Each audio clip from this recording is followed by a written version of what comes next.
हाँ जी। नमस्कार भी सभी को। कैसे हो सारे? उम्मीद है सब स्वस्थ होगे, मस्त होगे और अच्छे से चल रही होगी आप सभी की पढ़ाई। तो काफी दिनों बाद ही क्लास आ रही भी, लगभग 2-3 दिन हो गए। नरेंद्र सर के एग्जाम थे भी, 1-2 एग्जाम थे और मैं भी थोड़ा बिजी था कुछ काम से, तो उस चक्कर में क्लासें नहीं आ पा रही थी। बट अभी आगे कंटिन्यू आपको क्लासें मिलती रहेगी। आज हम कुछ बात करेंगे, एक इन्फॉर्मेशन वीडियो है। पहली बात तो ये, ठीक है, किन के लिए है? C TET.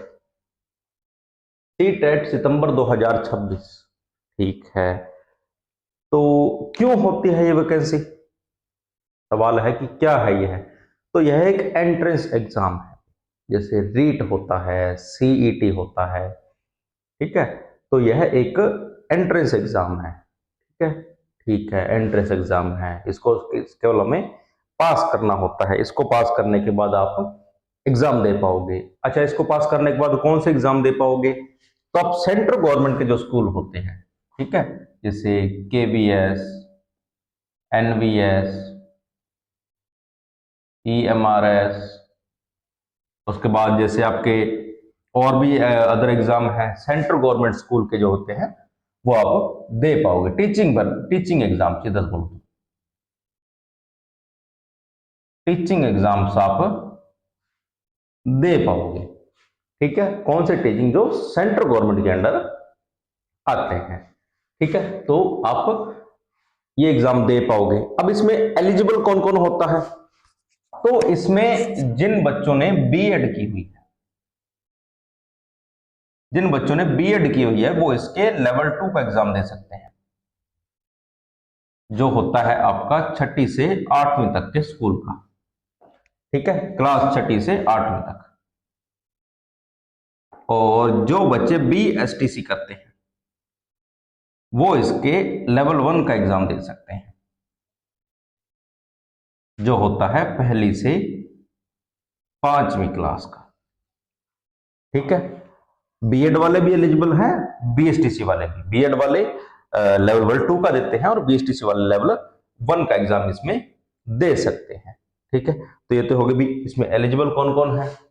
और इसके बाद आप जॉब कौन सी? तो गवर्नमेंट जॉब, जो भी आपके सेंट्रल गवर्नमेंट के अंदर जो भी भर्तियां निकलती है टीचिंग की, उसमें आप एलिजिबल होते हो। ठीक है, अब थोड़ा सा जो लिखा हुआ है हम वो भी पढ़ लें, फिर थोड़ी जो जानकारी आपको और देता हूं। तो इसके फॉर्म शुरू हो चुके हैं, भी आवेदन शुरू हो चुके हैं 11 मई 2026, मतलब आज से इसके आवेदन शुरू हो चुके हैं और अंतिम तारीख जो है वो 10 जून 2026 है। ठीक है, परीक्षा दिनांक इसका 6 सितंबर 2026 इन्होंने दे दिया है। पेपर 2 और पेपर 1 दोनों होंगे। लगभग 132 शहरों में इसके एग्जाम होंगे और 27 भाषाओं में इसके एग्जाम होते हैं। ठीक है, और इसका रिजल्ट भी आ जाता है लगभग 2 महीने बाद। जैसे अक्टूबर सितंबर में एग्जाम हो तो अक्टूबर के लास्ट मंथ, 1 महीने में एग्जाम आपका रिजल्ट आपको मिल जाएगा। ठीक है, ये तो होगी आपकी जानकारी, ये तो आप पढ़ भी लोगे। चलो अब बात करते हैं थोड़ा सा और, लेवल 1 और लेवल 2 क्या फर्क है? Level 1, level 2। पहली बात तो जो पेपर होगा वो दोनों का ही जो क्वेश्चन होंगे वो 150 होंगे। नंबर कितने होंगे? तो नंबर भी 150 ही होंगे। नंबर भी कितने होंगे? 150 होंगे। मतलब प्रत्येक क्वेश्चन 1 नंबर कैरी करता है। No negative marking.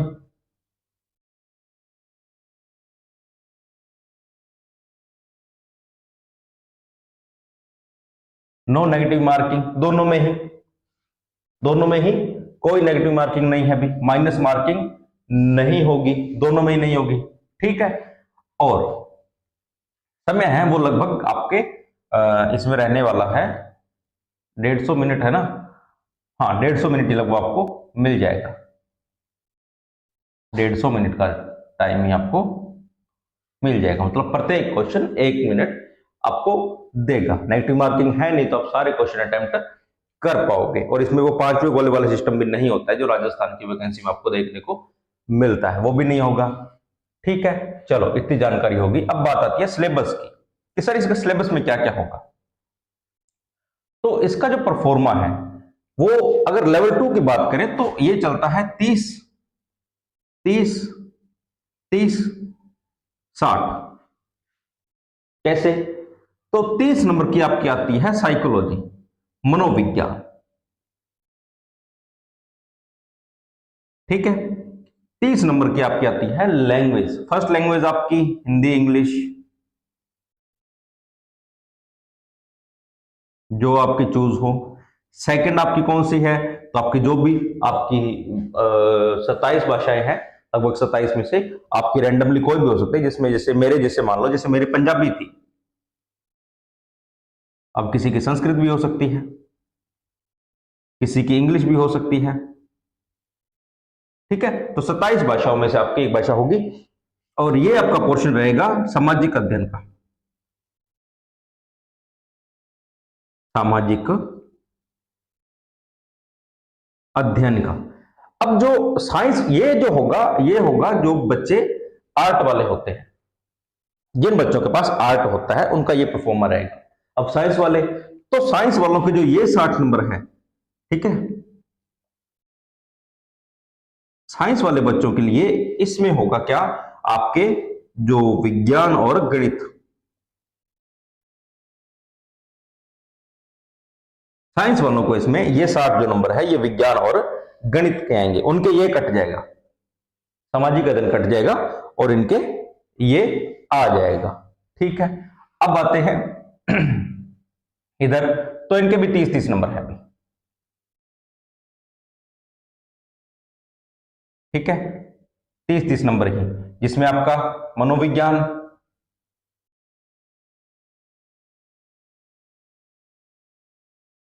एक मिनट रुकना भी, एक मिनट आप रुकना, एक मिनट बस।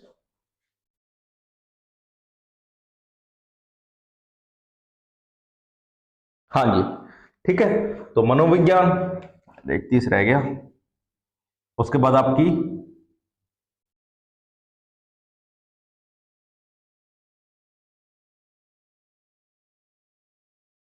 लैंग्वेज फर्स्ट और लैंग्वेज सेकंड। अब आपको मैंने जो बताया है कि आपकी कोई भी हो सकती है, मान लो यह हिंदी हो सकती है, यह अलग हो सकती है कुछ, तो लैंग्वेज आपकी जो भी आप फिल करोगे वो हो जाएगी। उसके बाद आपका गणित, और ये होगा पर्यावरण अध्ययन।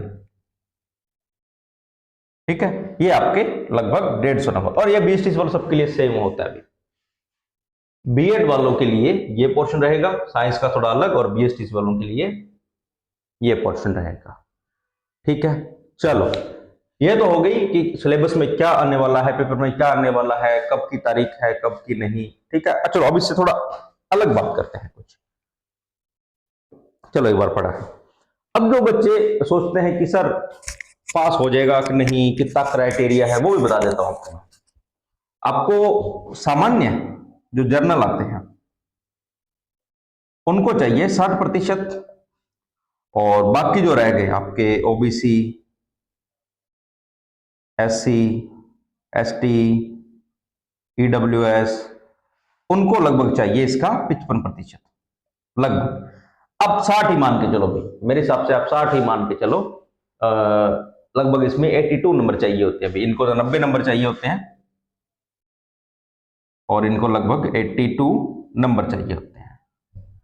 चलो इतना है। अब कैसा पेपर आता है, क्या आता है, क्या एक्सपीरियंस रहता है? अगर मैं आसान शब्दों में बताऊं तो बहुत इजी पेपर होता है इसका, बहुत इजी। क्यों? क्योंकि मैंने दिया था भी, मेरा जब पेपर हुआ था तो बीकानेर सेंटर था, नर्वस था भी, मैं बहुत ज्यादा नर्वस था। क्यों? क्योंकि सेंट्रल गवर्नमेंट का जो बोल देते हैं कि पहली बार एग्जाम दे रहा था, इससे पहले मैं रीट दे चुका था, तो कहीं ना कहीं डर था कि पता नहीं है होगा नहीं होगा, क्या करेंगे कैसे करेंगे, डर था। ठीक है। एग्जाम देने गए, और आपको सेंटर अच्छा मिलेगा भी, सेंटर बहुत अच्छे अच्छे मिलते हैं, क्योंकि सेंट्रल गवर्नमेंट की वैकेंसी है तो उस हिसाब से सेंटर मिलते हैं। ठीक है। पेपर देने गए, पेपर देखा तो बहुत इजी आया, बहुत इजी। और उससे भी इजी ये चीज लगती है कि उसमें नेगेटिव मार्किंग नहीं होती। जब नेगेटिव मार्किंग होती है ना, तो हमें डर रहता है कि ये क्वेश्चन अगर गलत हुआ तो हमारा माइनस मार्किंग में जाएगा, हमारे नंबर कट होंगे। जब नेगेटिव मार्किंग नहीं रहती है तो हमें कहीं ना कहीं वो डर नहीं रहता है, तो हम तुक्के भी जो होते हैं ना वो सही लगा लेते हैं।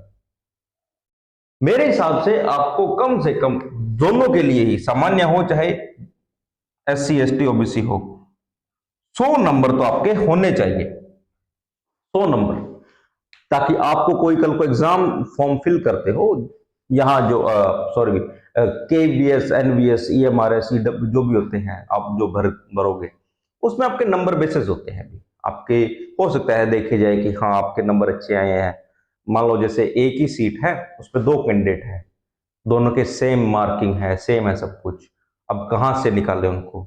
एक तो होता है एज फैक्टर, अब एज फैक्टर हर जगह नहीं देखा जाता, तो फिर उनके यहां देखे जाते हैं कितने क्वालिफिकेशन में मार्क्स आए थे सी टेट में, तो आपको अच्छे से करने के आने हैं। इस चीज में ना कभी भी बच्चे डरते बहुत हैं, एक तो कि सर क्या करेंगे आगे, इसमें होता क्या है क्या नहीं होगा, तो मैंने बता दिया, भरो। जितने भी बच्चे BSTC कर चुके हैं, जितने भी बच्चे B.Ed कर चुके हैं, सब ये पेपर दो, खुद को केवल REET first grade second grade तक सीमित मत रखो। सेंट्रल गवर्नमेंट की वैकेंसियां बहुत आती है, हर साल आती है, आप उसमें भी ट्राई करो, ठीक है, सीमित मत रखो। और उसमें जाने का पहला पड़ाव ये है CTET, और इसका ये भी नहीं है कि 1 साल के लिए है, 2 साल के लिए, लाइफ टाइम है ये, दोनों ही क्या है, लाइफ टाइम रहने वाली है। आपको एक बार क्लियर करनी है, उसके बाद दोबारा क्लियर नहीं करना। मेरे खुद के 102 नंबर आए थे अभी, 102 नंबर आए थे, मैंने केवल 15 दिन पढ़ा था। अब कुछ बच्चे बोलते थे सर क्या पढ़ा आपने, कहां से पढ़ा, तो मैंने जितने हो सकते थे टेस्ट लगाए, क्वेश्चंस किए, डाटा नहीं पढ़ा मैंने, डाटा पढ़ा ही नहीं, जितने हो सकते थे मैंने क्वेश्चन लगाए, जितने मेरे से लग रखे थे, दिन के 200 300 400 जितने मेरे से लगते थे मैंने क्वेश्चन लगाए, मैंने टेस्ट लगाए, हो गया, आसान हो गया। नर्वस मत होना, इसका सेंटर आपके लगभग संभागीय लेवल पे ज्यादा आते हैं। अभी सेंट्रल गवर्नमेंट की वैकेंसी है तो संभाग ज्यादा देता है, डिस्ट्रिक्ट कम देता है। फिर भी कोशिश रहे कि शायद अगर आपका डिस्ट्रिक्ट में आपके पास हो जाता है, जैसे मान लो किसी का बीकानेर डिस्ट्रिक्ट है तो बीकानेर में ही आएगा उसका, तो संभाग बीकानेर है जैसे, तो किसी का पास होता है किसी का दूर, बट एग्जाम जरूर देना। यह एग्जाम बहुत जरूरी है उन बच्चों के लिए जो टीचिंग की प्रिपेयर कर रहे हैं, उनके लिए और बहुत सारे रास्ते खुल जाते हैं, ठीक है। खुद को सीमित नहीं, खोल दो पूरा ऐसे कि हाँ मैं ये एग्जाम भी दूं, ये भी। और मान लो आप टीचिंग की तैयारी कर रहे हो, अलग एग्जाम आप नहीं देना चाहते, मैं भी नहीं देता हूं, अलग एग्जाम में नहीं देता हूं, बट मैं टीचिंग के तो सारे दूं ना, उनका सिलेबस सेम ही है। आप रीट देते हो, रीट वाले बच्चों को पता होगा सेम परफॉर्मा होता है उसका भी, सेम ही होता है रीट वालों का भी, बस यहां थोड़ा सा जो होगा ना रीट का, यहां राजस्थान का वेटेज ज्यादा आ जाता है, और इसमें जो होगा वो इंडिया लेवल का वेटेज ज्यादा आ जाएगा, बस इतना ही फर्क होगा, और कोई फर्क नहीं होगा। वही शिक्षण विधियां हैं, वही हिंदी, वही इंग्लिश, वही मनोविज्ञान, कुछ फर्क नहीं है, ठीक है। हाँ एक इसमें होगा कि जो BSTC की नेगेटिव वो सॉरी BSTC का जो आपका मनोविज्ञान होता है, उसमें जो चाइल्ड डेवलपमेंट, आपका जो पहले से 5वीं तक के बच्चों की उम्र कितनी होती है, यही 12 13 साल या 9 साल इतनी होती है, तो उसी हिसाब से बाल विकास से प्रश्न पूछेगा। यहां पर बच्चों की एज थोड़ी ज्यादा हो जाती है, तो वो आपसे जैसे युवा अवस्था के क्वेश्चन ज्यादा पूछता है, बस आप उस हिसाब से पढ़ लो। पर मेरे हिसाब से आप क्वेश्चन प्रैक्टिस करो जितना हो सकता है, नर्वस नहीं होना है। हाँ अगर इसके बारे में आपको डिटेल जानकारी चाहिए कि सर कैसे हम आगे प्रिपेयर करें, कहाँ से क्वेश्चन करें, तो आप मुझे कमेंट करके बता सकते हो, मैं आपको इसके बारे में विस्तृत जानकारी एक वीडियो के माध्यम से और दे दूंगा, ठीक है। तो यहाँ तक कर लेना भाई, और कैसी लगी आपको यह जानकारी कमेंट करके जरूर बताना। अगर आपको कुछ और क्वेश्चन हो तो कमेंट सेक्शन में आप पूछ सकते हो, ठीक है। तो मिलते हैं आपको एक अगली वीडियो में अगले टॉपिक के साथ, तब तक आप सभी का धन्यवाद।